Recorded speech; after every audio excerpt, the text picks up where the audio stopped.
Global oil markets are now being squeezed from two separate choke points at once, which is one more choke point than most supply chains were built to survive. I am Lambert Woollingham, and this is the Daily Shear for Friday, July 24th, 2026. Somebody clocked the heat index in triple digits before 9 this morning, which is not information I requested but is apparently mine to carry now.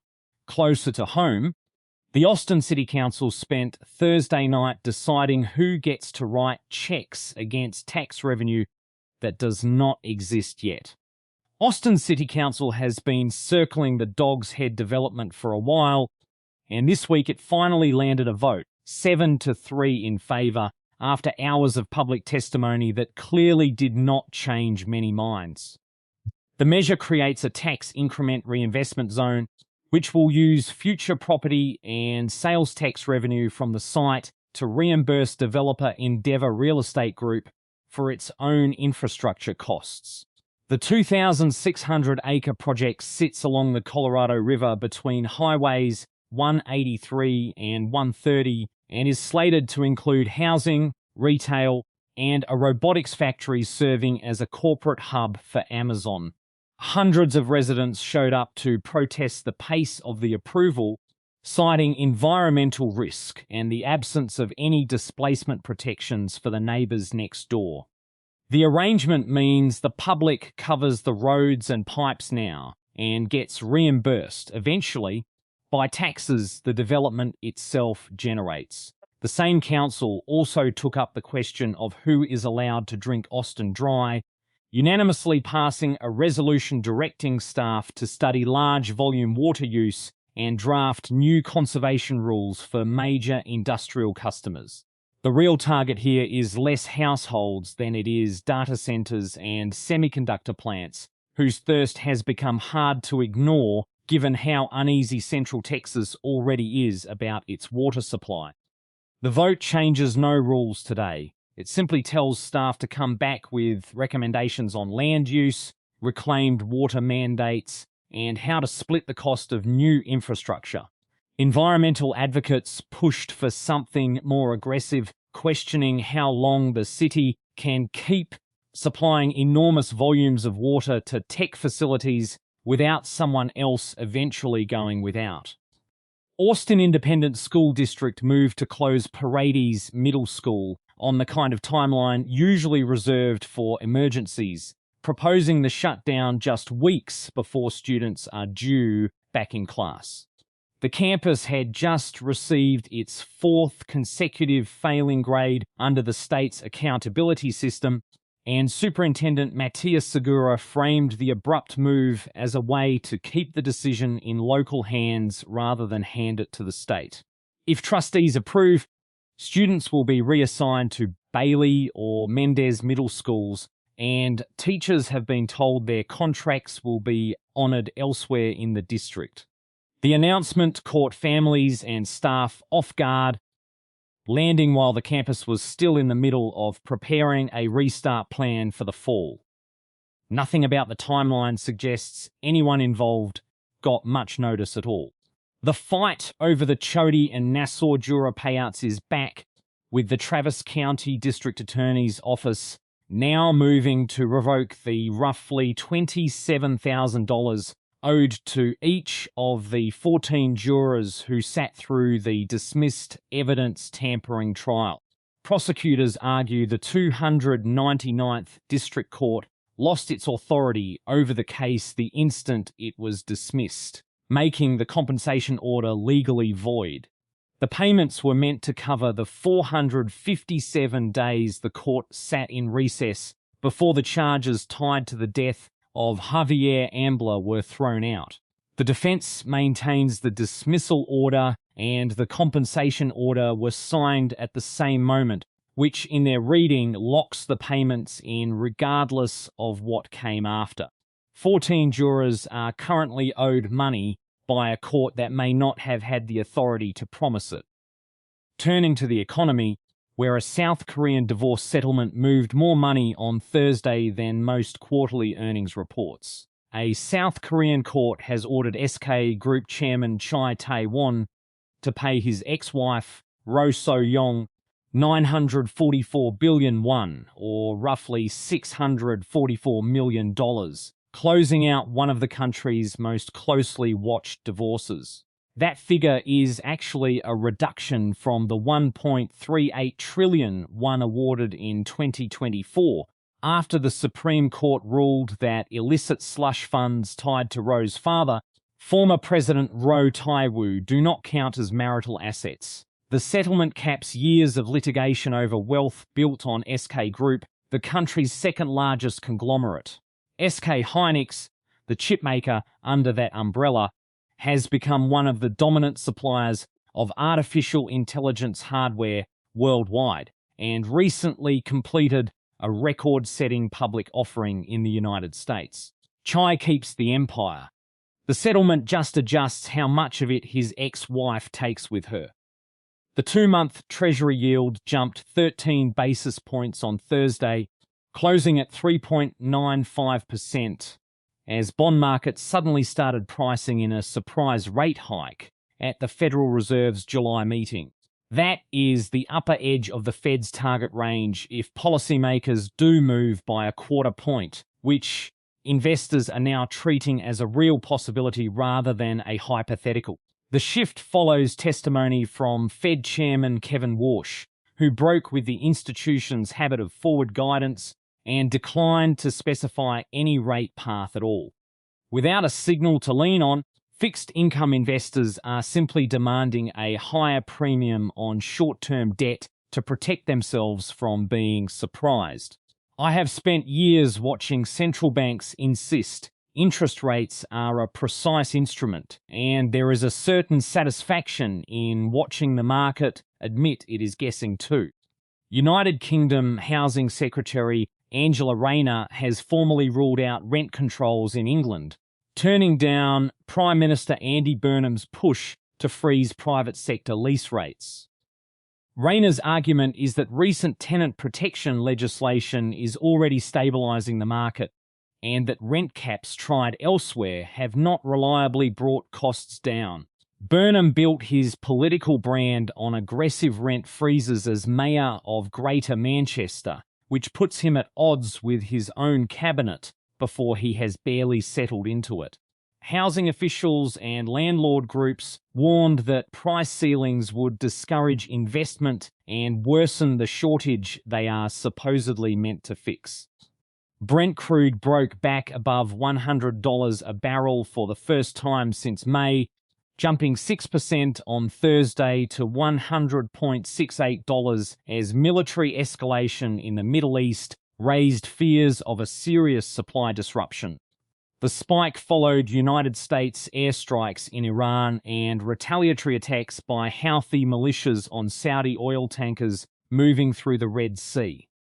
Shipping through the Strait of Hormuz has effectively been severed, and the new attacks on the Bab el-Mandeb Strait mean both major choke points for global energy are now compromised at the same time. The timing is inconvenient for central banks, who had only just started to see consumer prices cool before oil handed them a fresh reason not to. Miami City Commissioners unanimously approved a $2.98 million land sale to Citadel's Ken Griffin, giving him full ownership of an entire block in the Brickell Financial District. The lot sits directly across from Citadel's planned headquarters, and the deal came with a condition. Griffin has to fund the preservation and relocation of a 121-year-old cottage currently on the site, which serves as headquarters for the Dade Heritage Trust. That is on top of the roughly $700 million he has already spent buying up commercial real estate in the area since announcing Citadel's move to South Florida in 2022. The city gets a historic cottage relocated somewhere else. Griffin gets the block it used to sit on. The national premium for renting a single-family home over an apartment has hit a record 29.7%, more than double what it was before the pandemic. Mid-tier single-family rents grew 2.8% over the past year, nearly double the 1.4% growth in apartment rents. New high-density apartment construction is doing what it is supposed to do and holding urban rents down. But institutional investors who bought up entire suburban subdivisions during the housing boom are still holding the pricing line on single-family rentals for families who got priced out of buying in the first place. Overseas and in Washington, this week's tariff rate landed somewhere between 10 and 12.5%, which is apparently the sweet spot for testing a Supreme Court that already said no once. The Trump administration has rolled out a new round of tariffs between 10 and 12.5% on more than 80 countries, timed to take effect the moment the previous temporary duties expire. The list includes the European Union, the United Kingdom, Mexico, Canada, and Australia, all long-time trading partners, and the administration is using executive authority under Section 301 of the Trade Act of 1974 to justify it. The stated reason is that these countries failed to adequately enforce bans on goods made with forced labor. This is the second attempt at unilateral global tariffs this year, after the Supreme Court struck down the first one back in February, and the new version appears to have been built specifically to survive another legal challenge. The House narrowly passed a resolution, 214 to 208, directing President Trump to withdraw armed forces from hostilities with Iran, with 4 Republicans crossing over to join Democrats in calling the conflict an illegal war without congressional authorization. It is a non-binding resolution, and it did not survive contact with the Senate, where a parallel measure failed 47 to 49, which means the military campaign continues regardless of how the House voted. The Pentagon has confirmed nearly 500 injuries and 18 fatalities among United States forces since the fighting began. Congress managed to hold 2 votes on the same war in the same week and produced 2 different answers, neither of which changes anything on the ground. Immigration and Customs Enforcement agents detained a Southwest Airlines flight attendant, Lorenzo Thompson, while he was on duty at Nashville International Airport. Federal officials say Thompson, originally from Jamaica, entered the country legally in 2021 on a 6-month visa and simply never left. The Transport Workers Union Local 556 confirmed the arrest and has retained legal counsel for his family. Thompson was taken into custody without incident and remains in federal detention pending deportation proceedings. He was working a flight, not hiding from anyone, when agents found him.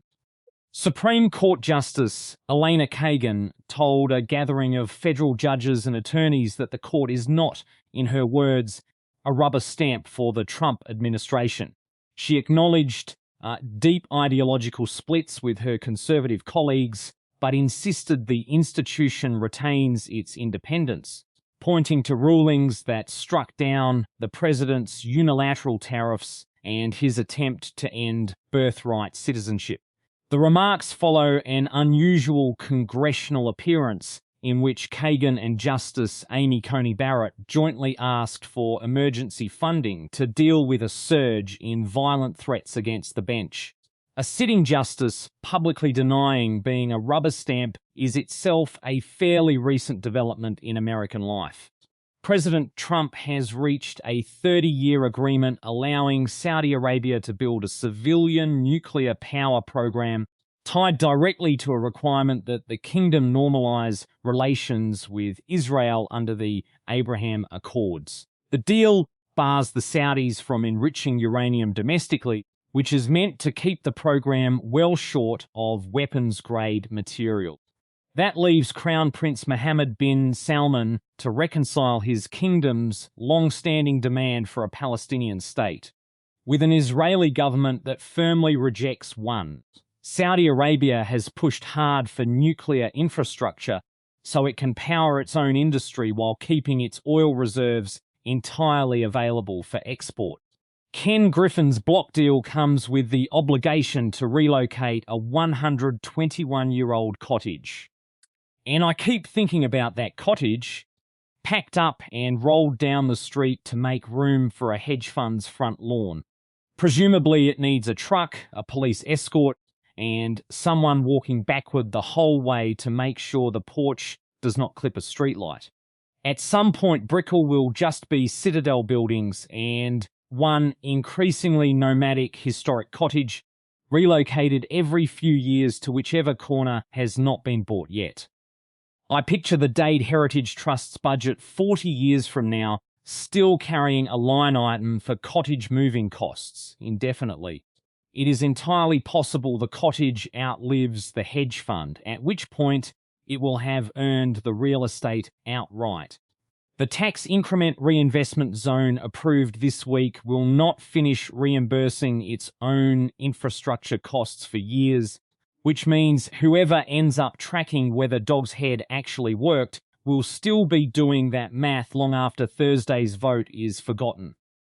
That is the news, and I am going to go find something with air conditioning and reconsider my relationship with the phrase triple digits before 9 a.m. This is Lambert Woollingham. The day has been shorn. Until tomorrow.